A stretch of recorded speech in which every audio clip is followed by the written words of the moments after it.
Türkiyədəki fidakar Uyğur ziyallardan Uyğur Akademiyası Vakfı'nın sabiq raisi, Xitay məsələləri tədqiqatçısı və inqilabçı doktor Fərhad Qurban Tangırtağlı 8 dekabr vafot oldu. Ma'lum bo'lishicha, Xitoyning G'arbiy rayon nazariyasi, Xitoyning Turkiston va Turkiya siyosati, Xitoydan oshkorlangan lager hujjatlari, Qarqash tizimligi, yangi Xitoy jahongirligiga qarshi inqilobidan barliq kelgan yangi jahongir kuch, Xitoyning bir balvoq va bir yo'l qurilishi va turk dunyosi, shundaqla Xitoyning Oqtashliq kitobiga qarshi tayyorlangan Ko'ktashliq kitob nomli kitob va asarlarining avtori va muajiratdagi Xitoyga qarshi kurashda tonilgan tadqiqotchi va inqilobchi doktor Farhad Qurban Tangırtağlı apandi 1962-yili Qashqarda tug'ilgan. 1984-yili Markaziy Millatlar institutini bitirgan va 1987-yili ayoli Gulzoda Tangırtağlı bilan Turkiyaga o'qishga chiqqan tunji Uyg'urlardan biridir. O ayoli Gulzoda Tangırtağlı xonim bilan birga Marmara Universitetida Türk tili va adabiyot kasbida magistrlik va doktorlikda o'qigan.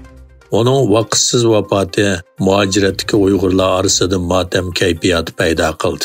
Shaxslar va tashkilotlar orqa-orqadan ta'ziyanoma va bayonotlar e'lon qilib, ta'ziyalarini bildirdi. Amerikadagi ta'siri cho'ng kishilik huquq tashkilotlaridan biri bo'lgan Erkinlik sarayi 2023-yili 12-oyning 6-kuni e'lon qilgan dokladida mustabid hukumatlarning muajiratdagi muxbirlarga selayotgan tahdid va hujumlarning ko'payayotganligini o'tirg'a qo'ygan. Bu dokladda yana mustabid Xitoy hukumatining Amerikadagi Uyg'ur muxbirlarga, bo'libmi ularning oilasiga tahdid selishi va boshqa hujumlarning ko'payayotganligi alohida tilga ilingan. Mazkur dokladda yana mundaq deyilgan. Hozir Amerikada Erkin Osiyo radiosining muxbiri bo'lib ishlayotgan Gulchehra Xo'ja Xitoyning kishilik huquq tafsandichiligi to'g'risidagi xabarlari uchun Xitoyning o'chilish nishoni qilingan Uyg'urlarning biri. Uning Uyg'ur elidagi 20 necha tuqqanlari Xitoy doiralari tarafidan parakandichilik uchirgan va qo'lga ilingan. Ba'zilari lagerlarga qamalgan.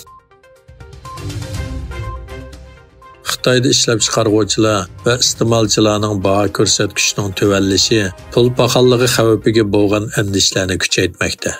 Xitoy davlatlik statistika idorasi 2023-yili 11-oydagi baho ko'rsatkichiga doir sonliq ma'lumotlarni e'lon qildi.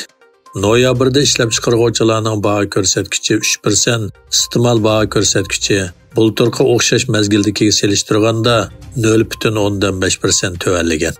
Egilinishcha, Xitoyda ishlab chiqaruvchilarning baho ko'rsatkichi 14 oy uda tuvallayotgan bo'lsa-mu, ammo iste'mol bahosida 2020-yili 11-oydan buyongi eng tez tuvallash ko'rilgan. Xitoyda yo'qolib ketgan hukumat amaldorlarining delolari davomlashmoqda. Egilinishcha, sobiq tashqi ishlar ministri Chingguang uzundan buyon ommaviy so'rovlarda ko'rinmagan bo'lib, uning qiyin qistoqda o'lganligi yoki o'zini o'ltirib olganligi o'tirg'a qo'yildi. Xitoyning yuqori darajalik amaldorlari bilan ko'rishaladigan ikki kishining 8 dekabr Siyasiyon to'rga oshkorlagan uchurlarga qaraganda, Chingguang 7-oyning oxirida Beyjingdagi bir harbiy doktorxonada o'lgan.